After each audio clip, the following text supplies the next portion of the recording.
Hello weirdos, it's Vanessa, and today I'm going to be showing you the stuff I do with Nemo like 3 months after that last video I posted of working with Nemo. So all I did right now is I just brushed him and saddled him. There isn't really any like working with him that I do then, just brush him and saddle him, so I didn't show that.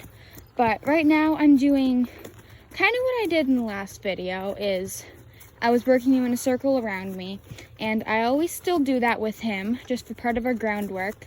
So I always walk him and trot him in circles each way around me. And then once he's been trotting for a bit, then I'll pull him up, and I want his back feet, so you probably can't see that as good, but I'm gonna kind of stop him when he's walking around me, and I want his back feet to cross over. So I want him to kind of plant his front feet in place and swing his back end around and cross his back feet over.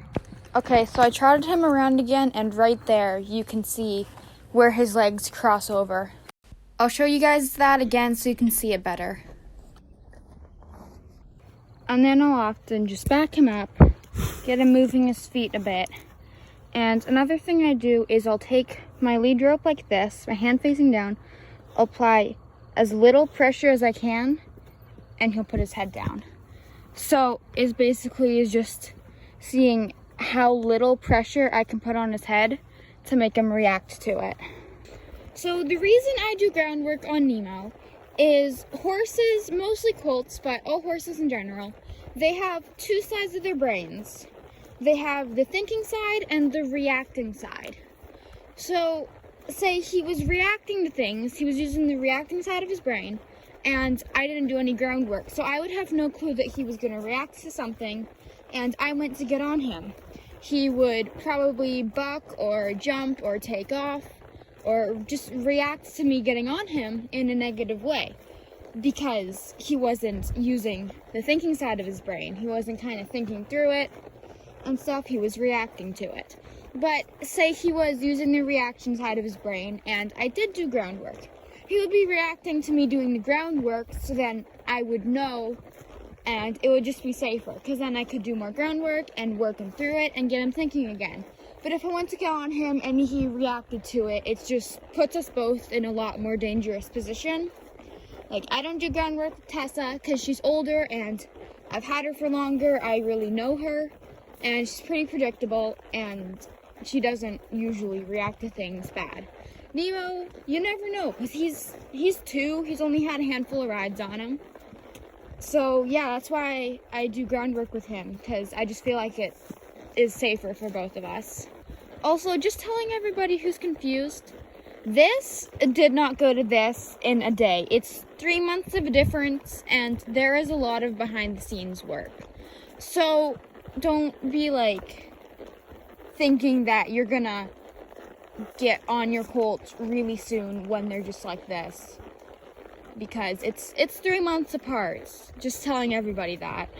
So now I'm gonna get him to pick up a soft feel, which basically what that is I'm gonna walk him around and put a little bit of pressure on the reins and use my legs to keep him walking. And I want him to, oh Nemo, I want him to put his head down and tuck his chin in a little bit, not that much. And as soon as he does that, I'm gonna release the pressure. If you watch his head right there, you can see how he puts his head down and brings his nose in. I got him to do it a couple times, but that is the most noticeable, so that's the one I'm going to show you guys. And that is just picking up a soft feel. Okay, so right now, I'm going to work on his one rein stop.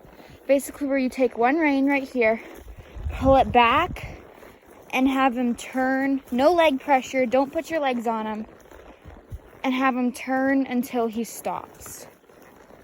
Like that.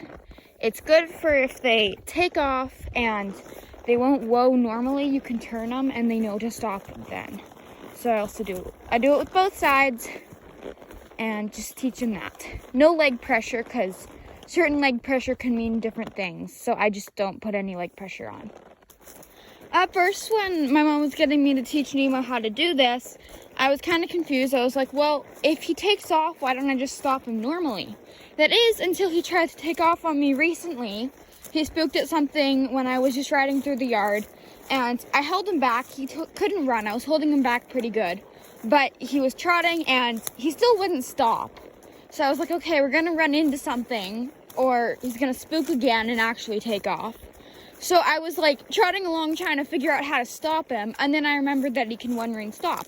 So I just did that. I grabbed my rein, pulled it back to my hip, turned him, and he stopped almost instantly.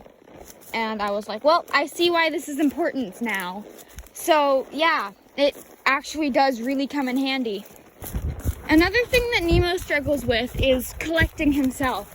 So like trotting and loping and walking at like a slightly slower pace, not just flat out running everywhere. He's bred for running, so he already I haven't even ran him yet, but he already struggles with that concept because he's like wanting to run everywhere. He's not sure why, he just does. So what I do is when I'm trotting and loping him, I try and keep him at a nice, controlled, slower pace like this one, just to kind of get it in his head that he doesn't always have to go fast. Like, he can take it down a notch once in a while.